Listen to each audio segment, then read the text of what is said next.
Hard Rock Empire is on the air. We are back with another week of podcasting excellence here on the Hard Rock Empire, and this is episode number 100 of the Hard Rock Empire. I am Matt in the studio. Great to have you along with us, and it is also the first week we're going to take a look at music from 2026. We have wrapped up the music of 2025, and coming soon we'll have a best of 2025. We'll let you know when that is coming down the pipe. But in the meantime, we're moving on to 2026, so we are tackling the music from January the 2nd and the 9th of 2026 this week on the Hard Rock Empire. Joining me in studio, as always, to get started with the new music of 2026 is Mike. Mike, how's it going? It's going.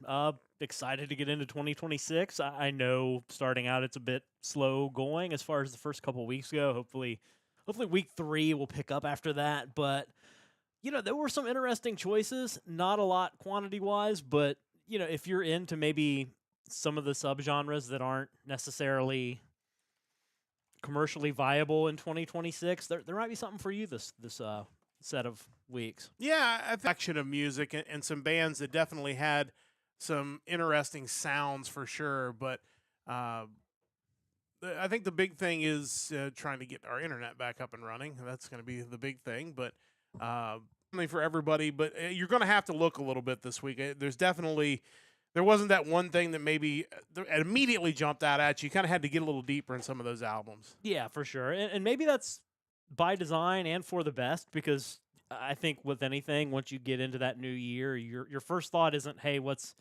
new? It's kind of more, oh crap, what did I not get into? What did I miss from 2025? Like, what's still in my backlog that I need to check out? And thankfully, because of the slow release schedule, you're kind of afforded that opportunity. Yeah, I think that is a nice way to maybe jump into some bands that you wouldn't otherwise check out. So, unfortunately, due to our internet issues, now I'm going to be due to run another ad on Twitch. So my best laid plans of trying to run the ad before the episode didn't necessarily work out. So we'll be running an ad in just a moment before we get to the new music. But just a few things before we do that. Number one, join the Discord.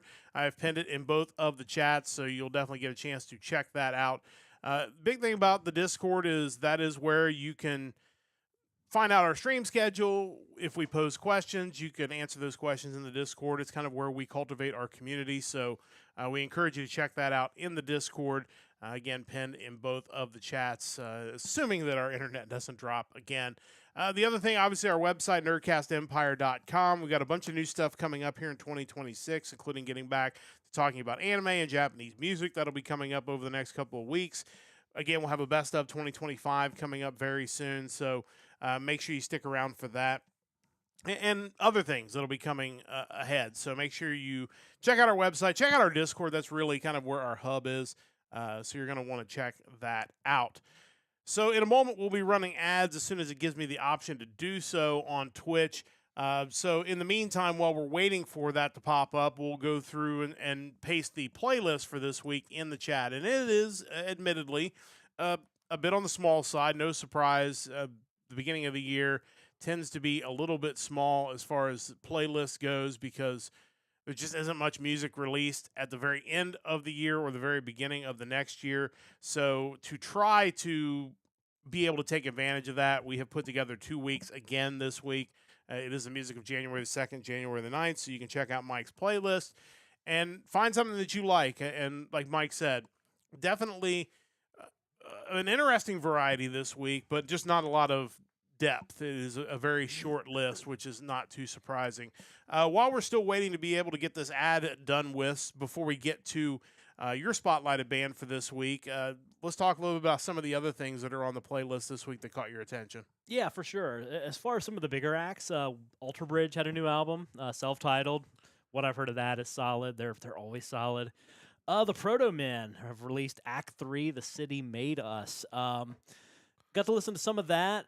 You know, I appreciate the Proto Men. Anytime you have a rock opera that's loosely based on the Mega Man universe, I'm totally in favor of that. It did really well in Bandcamp. I guess it had the highest number of pre-orders throughout all of 2025.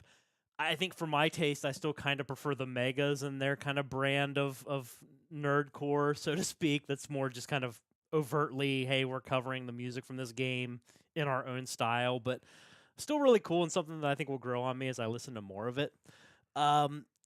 kind of if you're into some other styles of hard rock, I think there's stuff out there for you. If you're a fan of like the '90s alternative rock and grunge, there's a band called The Jewelry who released their EP Powder. Um, Band was originally named Kill Girls, and their video on YouTube is actually still under that name. But you can find a video for the song "Please Kill Me" on there, and has a very Smashing Pumpkins, a little bit of Nirvana thing going on. Maybe not totally my style, but if you're into that kind of stuff, I think it's definitely worth checking out. If that's a little too early for you and you're more into kind of the mid 2000s post hardcore emo stuff, there's a band Calling All Captains who released their newest album, The Things That I Lost. That was actually a really good album too. Band from Canada, post hardcore. If you're into that style, you want to jump back and encounter a band that's still doing it, definitely worth a listen. Yeah, again, a variety out there this week. Yeah. So if you're looking for something maybe a little bit different, I think you'll find something you like this week. But definitely check out the playlist. There's a lot of good stuff on there. Once again, even though there's not a ton of releases for these 2 weeks, we're gonna be able to get that ad out of the way again. If you are on Twitch, stick around. Obviously, if you're subscribed, you won't get the ad. But if you're not subscribed, we're not going to do anything over this break. So please hang around for that. And when we come back, we will get to the new music for this week. So let's go ahead and get that ad out of the way once again as we are working to do that. And it should pop up any second now. So, yeah, and it'll be interesting to see how quickly the volume of music picks back up. I think if I remember at the beginning of last year, certainly by the time we got to February, that volume had kind of come back to a little more of a normal run. But just nobody wants to release music around the end of the year or the beginning of the year. So it's number one, it's actually a good time to release something because we got the chance to spotlight some bands that maybe otherwise would have maybe flown under the radar. I don't know if it's just a decision that typically people, maybe their purse strings are a little tighter beginning of January. They just got through the holidays, maybe not as willing to spend money, so maybe we hold off and release our new album in February or March. But or maybe it's just a workload management thing where you don't want to rush to get an album out around the holidays. I don't know, but yeah, I imagine the next few weeks it'll level back off to something we're used to. And of course, we'll be back with you again next Sunday night for another episode of the Hard Rock Empire. The plan is to have the music of January the 16th coming up next week, so we look forward to that. So make sure you check out. You can find us on Twitch. You can find us on YouTube. Of course, we have the VOD of both on Twitch and on YouTube. YouTube VODs stay up. Twitch VODs, I think, last about a month, and then they drop off. So if you want to check previous episodes of the Hard Rock Empire, you can do that. They are all on YouTube and mostly uncensored. A lot of there every so often something will get held up, but for the most part, the stuff gets through pretty cleanly. So our ad is done. Hopefully, we won't have any more internet interruptions, so I don't have to run another surprise ad. Best laid plans, as they say. But it's time to get to the new music again. We're talking the music of January the 2nd and January the 9th, and starting late last year and carrying over into this year, Mike and I will each spotlight one band and their new release that you'll want to check out. And I think we've picked 2 really good bands that, again, may have flown under the radar other weeks, but this is a really good week to spotlight these releases. So, Mike, I will let you get started first. What do you have for us this week? Yeah, it's wild given how few releases I had actually curated the list down to, yet we still had so many varieties of music to pick from. For my pick, we are heading to Austria for a thrash metal band, their second full-length album. First one came out in 2016. Band started in 2011. They are Wildhunt, and the album is Aletheia. Yeah, this was good. Again, something different. Not necessarily always a sound that you hear a lot of, but I thought they really did it well, and excited to hear you talk about it. Yeah, these guys, like I mentioned, started back in 2011. Band's made up of Lucas Lobnig on drums, Wolfgang Ilchger on guitars and vocals, Julian Malkmus on guitars, and Robbie Neubauer on bass. I mentioned earlier that there were a couple albums that might scratch the itch if you have a classic subgenre of choice that you want to listen to. Here's another one. I mean, this album to me feels like the perfect recreation of just classic traditional thrash metal. It's low song count, long compositions, really interesting compositions at that. I'm definitely a huge fan of traditional metal and thrash metal, so this is right up my alley. Their website describes their trademark sound as one that combines the vigorous riffs and ferocious harmonies of the glory days of metal with intricate song structures and arrangements. I would definitely agree with that. Their Bandcamp kind of reiterates that mission statement, creating a mix of detail-loving, energetic metal and epic song structures. Um, the thing is, there are some longer songs on here, but man, the intricacies of the riffs and the melodies keep it interesting throughout. Like it's not a casual listen. Like you kind of need to be there for it, but it doesn't become boring. It is engrossing the more you listen to it. Gage J. Tolan from the New Wave of Traditional Heavy Metal.com gave it his first 10 out of 10 album of the year. Wow. Yeah, and I totally get it. Like I said, the more listens I give it, the more I'm enjoying it. As far as standout tracks go, there's only 7 of them. And honestly, I don't think there's really a drop off on the album. So I would listen to the whole thing. I would start from the beginning, obviously. The first track's like a 3.5 minute long introduction. One of the best intro tracks I think I've heard in a while. It starts slow, but once it really gets going, it rips and it really sets the tone for the full album. The track that I picked to listen to is the title track, Aletheia. Check these guys out. This is Wildhunt with their new release, Aletheia. This is the 6th song off of this album, and it is the title track. As Mike said, let's listen to a little bit of that now.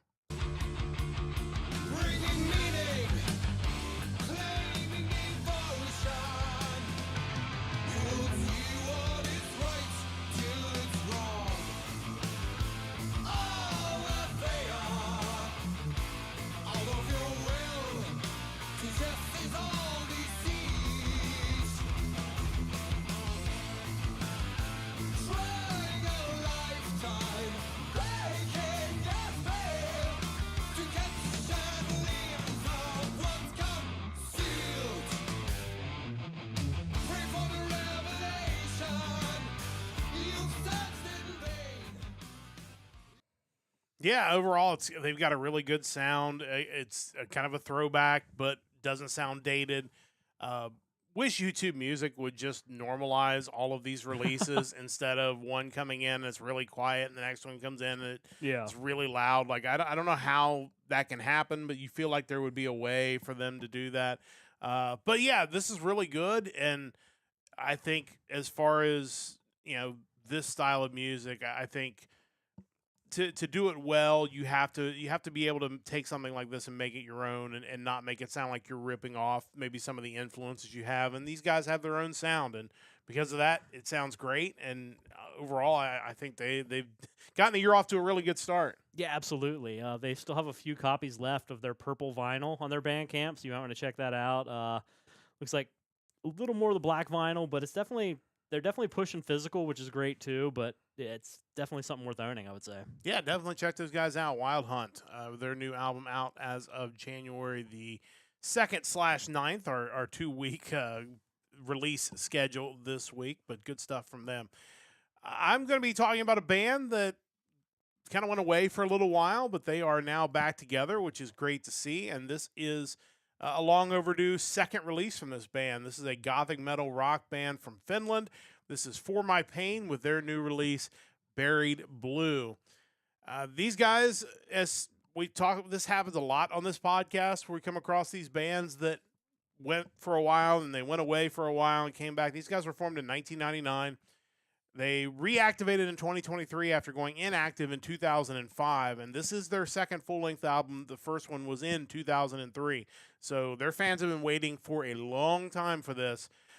This originally was a project brought together by Eternal Tears of Sorrow bassist Alti Vetalainen and drummer Petri Sankala, and it later grew with Nightwish's Tuomas Holopainen joining on keyboards, as well as Eternal Tears of Sorrow's Olli-Pekka Toro on guitars, Charan Lori Tuohima on guitars, and Reflections Juha Kilmanen on vocals. This reunion basically coincided with the 20th anniversary of their debut album, with most of the original lineup returning. Kilmanen, Tuohima, Toro, and Vetalainen all back. They've added Reflections' Ari Mata Pohjola on drums and Poison Black's Marco Sneck on keyboards. definitely a throwback to that early 2000s where you heard a lot of gothic rock in the mainstream, or certainly a little more mainstream. This was an album that it kind of took me a minute to get into, just because gothic rock is not something I listen to a ton of, but the more I listened to it, the more I enjoyed it. Really stood out as one of the strongest releases of this 2 week period. They've got a haunting sound to it. I saw one of the tracks was released around Halloween a couple of years ago. You can see why with that gothic sound. It really does work. And it kind of differentiates it. It kind of very much like, in a different way, the band Mike picked. It really stands out among a lot of the other rock releases we listen to. Great musicianship. Vocals fit the style really well. It's great to see these guys back. Hopefully this is kind of the chance for them to really take off this second time. And like I said, people were really excited to see these guys were coming back and are really excited for this release. We'd love to see these guys out on tour and releasing new music going forward, because overall, they've done a really outstanding job with this release, and I think fans who've been waiting for 20 plus years are going to be really excited. Standout tracks include Windows Are Weeping, Child of the Fallen, Gone Tomorrow, and the track I'm going to check out, kind of fitting for these guys who went away for a while, Time Will Heal Our Wounds. Check these guys out. It's For My Pain with their new release, Buried Blue. This is the 6th track off of this album, Time Will Heal Our Wounds. Let's check this out now.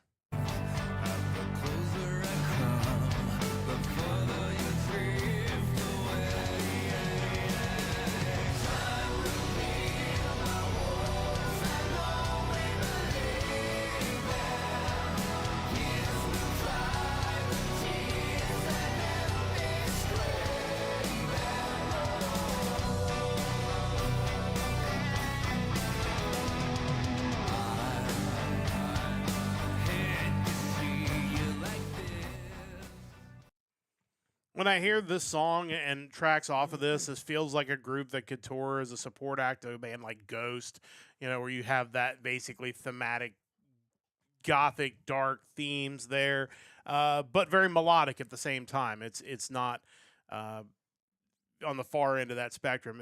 The music is really good, so that's why I thought this really stood out and was definitely one of the strongest releases of this 2 week period. Mike, your thoughts on these guys? Yeah, I thought this was a really good album as well.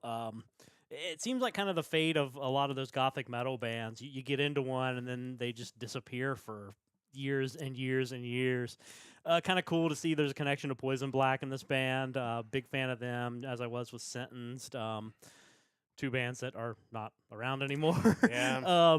But yeah, they know their gothic metal, and this is just another example of it. It was a really good album. Yeah, really enjoyed this. Definitely worth checking out. Glad to see these guys back, and I think their fans are too. For My Pain with their new release out this week. That takes care of the new music.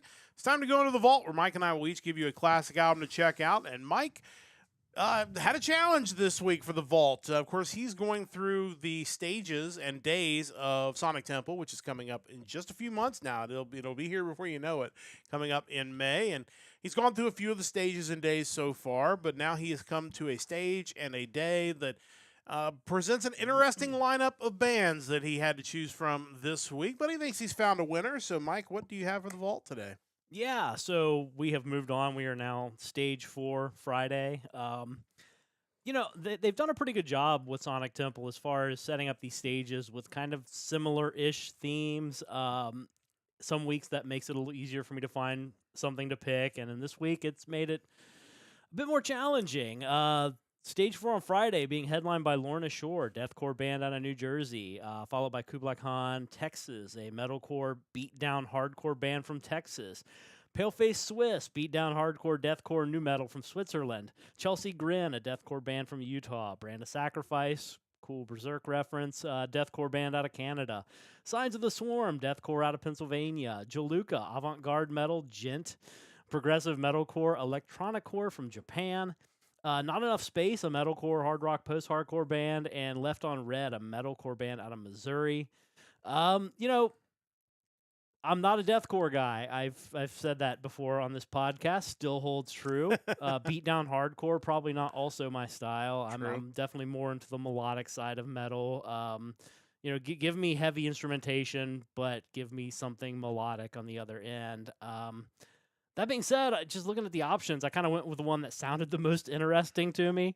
With that in mind, we are headed to Japan to check out the band Jiluka. Um, we are looking today at their 8th studio album, the most recent one from 2021, Idola. These guys are a Japanese visual kei avant-garde metal band. Been around since 2013. There are 3 of the 4 founding members still in the band. The band consists of Rico on vocals, Senna on guitars, backing vocals, and rapping, Boogie on bass guitar, and Jean on drums, and he's the new addition, kind of, since 2015. Billy Corgan, back in September last year, posted on Facebook that they were his favorite Japanese band and the greatest Japanese band. He said, if you have the chance to check them out, definitely do so. So, if nothing else, that should tell you that these guys are probably going to be interesting. Yeah. He doesn't seem to like boring music by any means. Their 4th album from 2018, Metamorphosis, reached 67 on the Oricon chart and 8 on the Indies Albums chart. So they are somewhat notable. I go into this, like I mentioned, as someone who doesn't really care much for the extreme forms of metal. That being said, what these guys do is good, even if it's not necessarily all for me.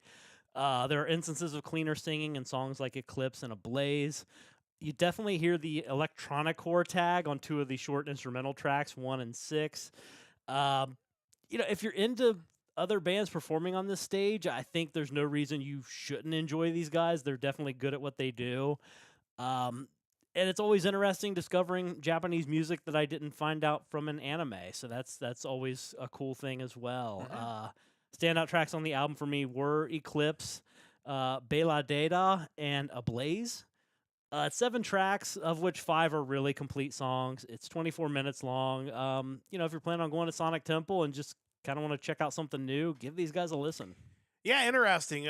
Visual kei is usually, it's going to be different. Yeah. Sometimes visual kei is really good. Sometimes it's really weird. It's almost somewhere in the middle of those 2 spectrums.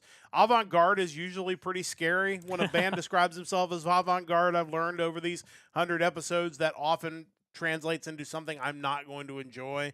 But no, I mean, from the sound of it, sounds like these guys are decent, and that stage definitely is branded for a certain type of music fan that I think will be very happy if you're a fan of the metalcore sound that they're clearly going for, but probably not a stage I would be spending a whole lot of time at if I was going to Sonic Temple in May. Yeah, I would say that's probably fair. Getting into the album, like track 2, Kumari, was kind of chaotic. I wasn't feeling too optimistic about my enjoyment of it. But then you get into track 3, Eclipse, where there is a little more melody going on, and when they do that, it's definitely up my alley. To me, I would turn that knob a little more toward the melody, and clearly that's not what they're going for, and I can't argue with that. But yeah, if you're into that sort of music, definitely give them a listen. Yeah, if you want to check that out, or if you're just fans of anything Billy Corgan recommends, give him a listen. Wrestling promoter Billy Corgan, absolutely legendary NWA. Is he promoter. Involved in the music industry? I thought he was a wrestling guy. That's probably a whole nother discussion as to his current involvement in the music industry or in wrestling.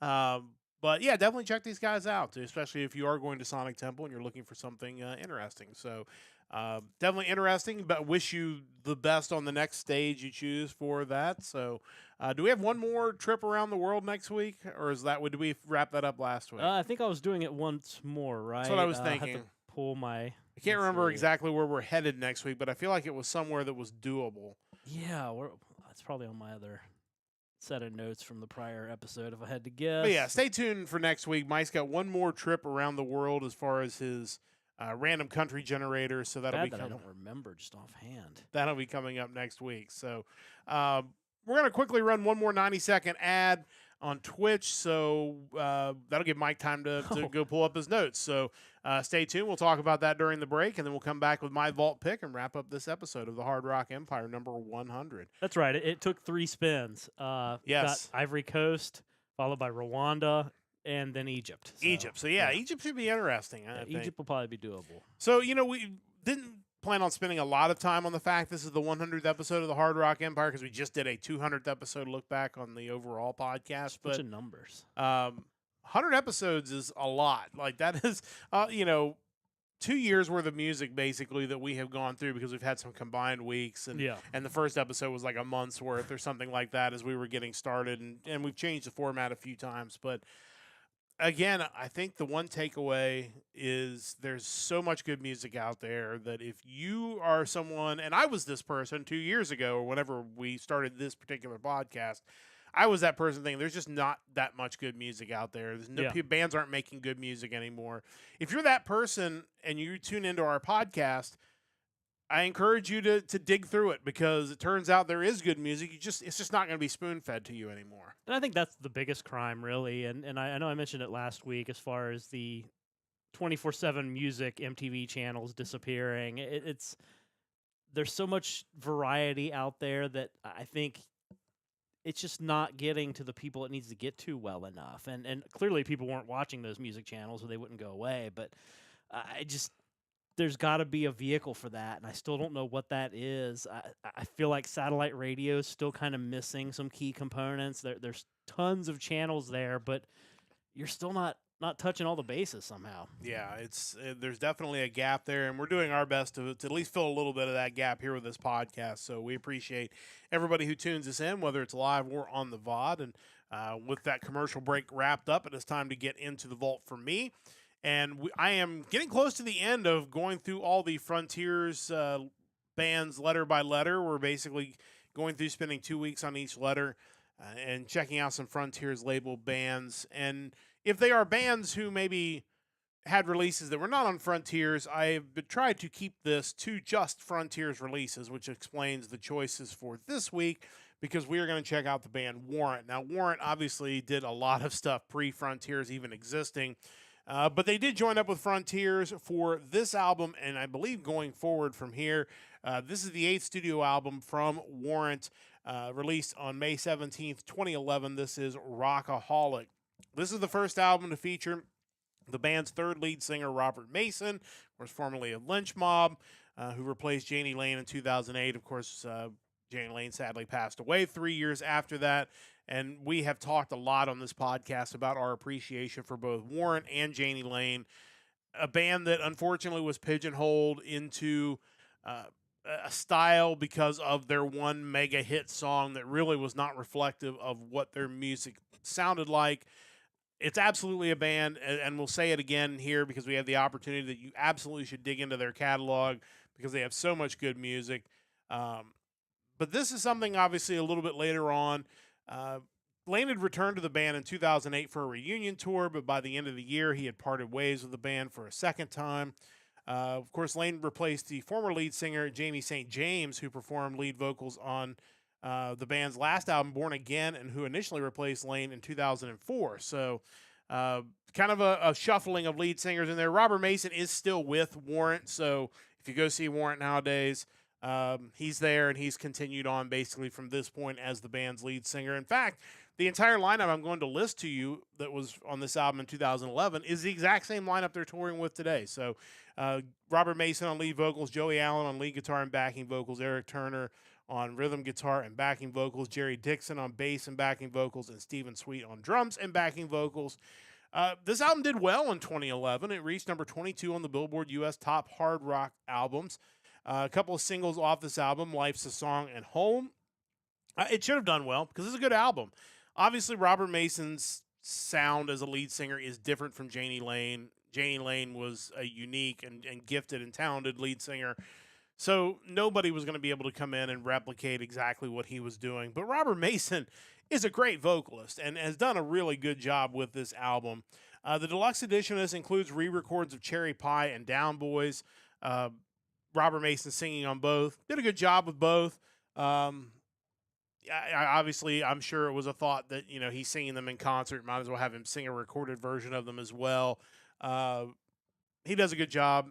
Obviously, Janie Lane's versions will always stand out on those, but overall it was really good. It was a good album. I'm not surprised. Warrant's really talented, but it's good to see they were still making good music even this far into their career. Standout tracks include Innocence Gone, Home, What Love Can Do, and Life's a Song. I do kind of want to check out maybe the remainder of their recent releases after this because overall this was really good. And again, I'm not too surprised by that because obviously Janie Lane was incredibly talented, but the rest of the band really talented as well. And adding in Robert Mason certainly wasn't going to hurt that at all. But, again, Warrant, just a tremendous band that, obviously Cherry Pie did them a disservice, but they just have so many great songs from over the years. Yeah, it's funny to me because, it's easy for people to kind of crap on Cherry Pie, but when you consider how quickly that song was thrown together, and as far as like pop sensibility goes, it's actually a really good song. 100%. But you then dig into their albums, even the earlier Janie Lane stuff. Those are great albums. Like the hits. I mean, I would put Uncle Tom's Cabin up there with any of their songs, but as far as like just the songs that weren't hits, there are some tremendous songs in their catalog, and certainly not surprised when you have that same core of the band, regardless of the lead singer, that you're still going to get a really good product. I think it is kind of worth mentioning, too, how you mentioned Jamie St. James took over for vocals there briefly. When he left, he actually got back together with the reunited Black and Blue, and that's where he is now. So he was obviously kind of a ringer as far as bringing him in at that time as well, and another great band. Yeah, that's a good point. And that really probably should also tell people like how talented Warrant was as a band, that they were able to attract two tremendous lead singers when things didn't work out with Janie Lane, and obviously he was going through a lot, which obviously kind of led to his passing. But tremendous band. Like Mike said, even the non-hits were amazing songs, so you should definitely go back and check their catalog out, and I'd love to revisit more of their recent stuff that they've gone on to do, and they're still out there. So if you get the chance, go see them live and support live music. Next week, I am going to be checking out the band Wigwam. Good band. A good band from Norway. They had released 3 albums prior to them joining up with Frontiers in 2012, and have since released 3 albums with Frontiers Records. So we're going to be checking out Wigwam coming up next week on the podcast. Excited to check them out. There's something, saw their name on there. Like, hey, that's a band that I'd like to hear a little bit more from. So we will check them out next week. But that is going to wrap things up on this edition of the Hard Rock Empire. Appreciate you joining us once again to get 2026 started off right. We'll be back with you again next week, 7 o'clock, Sunday night, Eastern Time. We're going to be talking about the music of January the 16th, certainly hoping that the volume of music will start to pick up, and we'll have some interesting things for you coming up next week. And again, join our Discord. That's where all our big announcements are going to happen. Encourage you to jump in there, and we'll be spreading some news about new stuff coming down the road here over the next few weeks. Big thanks to Mike for all of his hard work on the podcast. Big thanks to Chris, who couldn't be here tonight, but certainly wish him and his family the best right now with everything they're going through. He'll be back with us soon, no doubt about that. Big thanks to Stoveleg Media for their continued support of the podcast, and a big thanks to you for listening whenever and wherever you listen to our podcast. That's going to wrap things up for the entire crew. I'm Matt saying so long. Don't forget to join the Empire, the Hard Rock Empire.